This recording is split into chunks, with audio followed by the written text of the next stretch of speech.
Bonjour à tous. Ce matin, je viens vous exhorter, un jeune homme, une jeune fille,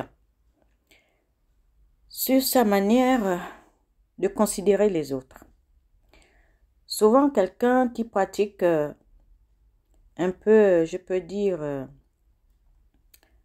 la sorcellerie, négativement les choses, par les raisonnements, pense que les gens sont à son service.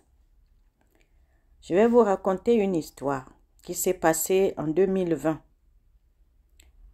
Au mois de mars, alors une sœur se rend dans son pays, une sœur que je connais bien, très bien. Vu qu'elle était partie pour la construction de sa maison, elle s'est retrouvée quelque part chez un cousin. Alors, ce cousin, c'est comme ça qu'elle découvre que le cousin, il sort de son enveloppe charnelle la nuit, elle ne savait pas. Il l'accueille bien, il lui donne sa chambre, là où il dormait. Cette sœur est allée acheter un matelas, une moustiquaire, un ventilateur. Le premier jour, elle prend sa douche le soir, elle dort, sauf qu'elle fait des cauchemars. Elle fait sa prière le matin, elle dit « Seigneur, moi je ne comprends pas ce cauchemar, qu'est-ce que c'est ?» Le deuxième jour, la même chose. Le troisième jour, très fatiguée, étant sortie la journée, elle rentre fatiguée, elle s'est débarbouillée, elle dit « Bon, demain matin, je vais prendre ma douche. » Sauf que elle dort, bizarrement, tranquillement, sans cauchemar. Et le matin, ce cousin se met à la regarder de travers, de haut en bas, avec colère. Et qui lui dit méchamment, « Pourquoi tu t'es pas lavé cette nuit? Je n'ai rien pu faire. » Alors cette sœur, elle découvre que, ah bon? Donc finalement, c'est lui, le mari de nuit, qui vient me perturber avec les cauchemars. Jusqu'à ce qu'elle soit partie de là, ce cousin-là l'a détesté à je vous assure, je ne sais pas comment le qualifier. Pour le fait seulement que cette sœur l'a trouvée dans la souffrance, l'a fait du bien, il s'est dit qu'elle était assujettie. Ceci pour vous dire, tout ce que nous faisons sur terre ici, il n'y a pas de hasard, rien n'est caché devant Dieu. Peu importe le temps qui peut se passer, cette sœur était loin d'imaginer que ce frère-là sortait de son enveloppe charnelle pour être mari de nuit de quelqu'un. Alors c'est comme ça, depuis que cette sœur s'est séparée de cette personne est partie raconter n'importe quoi sur cette sœur pour vouloir du mal à cette sœur simplement. C'est pour dire quoi? C'est pour dire que la personne, comme dit Dieu dans la Bible, que nous avons pour ennemis les gens de notre maison. Souvent, on a quelqu'un qu'on aime bien, on apprécie pour son calme, pour son attitude, pour sa sagesse, mais tu ne sais pas ce qui est derrière. Tu ne sais pas quelle est la double vie de la personne. Et cette personne, étant fâchée, le fait que cette sœur lui a dit, « Mais pourquoi tu te comportes méchamment avec moi?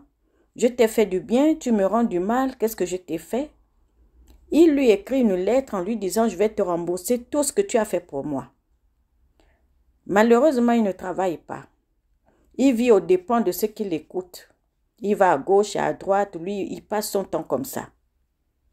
Jusqu'à ce que, là où je vous parle, là, cette sœur s'est séparée de ce frère-là, de ce cousin-là, et elle n'a pas cessé de prier pour lui. Mais pourtant, il dit qu'il va à l'église.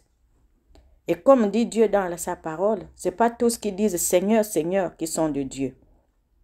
Bien-aimés, quand nous partons habiter chez quelqu'un, quand la personne vous invite, viens chez moi, prie Dieu avant d'aller. Parce que tu ne sais pas, la grâce que cette sœur-là a eue, c'est que ce cousin-là n'a pas eu l'idée de l'empoisonner, de lui faire quoi que ce soit. Donc, il faut faire attention.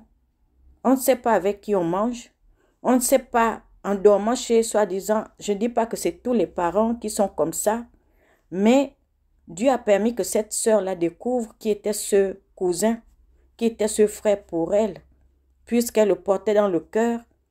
Elle pensait s'entendre bien, or que lui calculait. Elle lui a rien fait de mal, mais il avait des colères et des colères après elle pour un rien de colère. Alors qu'il n'avait rien, cette sœur partait acheter à manger, faisait à manger tout. Il mangeait, mais toujours il était en colère. Tout simplement parce que quand la sœur a compris le jeu, que c'est lui le mari de nuit qui venait, ben elle prenait plus sa douche le soir. Et ça l'énervait. Il commençait à dire, j'aime pas la saleté, et ceci et cela. Mais sa maison est propre, mais la saleté, il parlait de quelle saleté? Si cette sœur ne prend pas la douche le soir, c'est parce qu'elle a compris. Et c'est Dieu même qui l'a poussé à ne pas prendre sa douche le soir et s'est débarbouillé. Sinon, on n'aurait jamais découvert que ce frère était quelqu'un qui menait une double vie. Le jour, il mène une vie, la nuit, il mène une vie. Donc, faisons attention. Vous qui cherchez les maris, vous qui cherchez les femmes, attention, attention avec qui tu marches.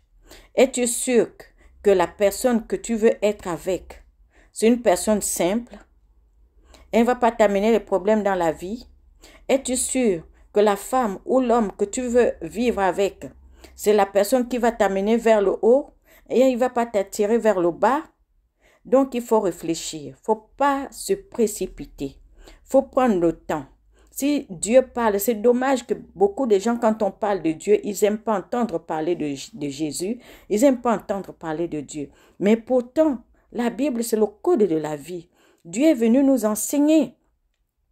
Dieu est venu nous enseigner. La Bible parle bien de l'homme animal, l'homme esprit, l'homme démon.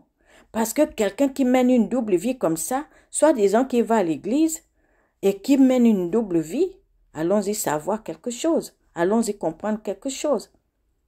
Donc, il faut s'examiner. Il faut tester. Dieu dit, comment Dieu dit dans la Bible, ne mettons pas foi à tout esprit, mais il faut éprouver les esprits pour savoir s'ils sont de Dieu ou pas. Parce que si cette sœur s'était lavée ce soir-là, c'est sûr qu'elle allait passer 3 jours. Parce que le premier jour, pas de sommeil, des cauchemars. Deuxième jour, pas de sommeil, cauchemar. Le troisième jour, en rentrant de ses démarches, de tout ce qu'elle faisait, elle était fatiguée, il faisait chaud. Elle s'est seulement débarbouillée. Alors là, la personne s'est fâchée le matin, le lendemain matin. Pourquoi tu t'es pas lavé? Pourquoi tu t'es pas lavé hier? Pourquoi tu t'es pas lavé? Mais comment une vieille femme qui a déjà la quarantaine passée et un jeune homme qui a moins de 40 ans va venir blâmer une maman comme ça? C'est qu'il y a un problème. Donc, vraiment, il faut s'examiner. Parce que le regard de Dieu est sur le bon comme sur le méchant. Quand tu tends un piège là, sache que toi-même tu tomberas dans ce propre piège. Parce qu'au jour d'aujourd'hui, ce frère-là, il est abandonné. Tout le monde l'a laissé tomber. Parce que franchement, les eaux profondes, quelqu'un qui ne parle pas, qui montre une fausse image, n'est pas vrai. Il faut éprouver. Prends le temps d'éprouver l'homme. Prends le temps d'éprouver la femme pour voir si réellement vous êtes compatibles, si vous pouvez marcher ensemble ou pas, si vous pouvez vivre ensemble ou pas, si vous pouvez avoir des enfants demain ou pas. Parce que après, la faute sera à qui? C'est que toi-même tu seras responsable. On ne court pas. Et ne fais pas les choses parce que tu vois les autres faire. Quand tu es venu au monde, tu étais venu seul. Et quand on repart seul. C'est pas une course. C'est chacun son temps, selon que Dieu a planifié, selon qu'il a écrit dans son livre. Parce que nous sommes tous connus de Dieu. Il n'y a pas de hasard. Les bons comme les méchants sont là pour pousser les enfants de Dieu à avancer dans leurs entreprises, dans leur vie, dans leur ministère, dans tout ce qu'ils font. S'il n'y avait pas les méchants, les bonnes personnes ne réussiraient pas. Donc les deux, c'est comme l'électricité, le plus et le moins marchent ensemble. Donc c'était un conseil. À bon attendeur, salut. Soyez bénis. vous tous.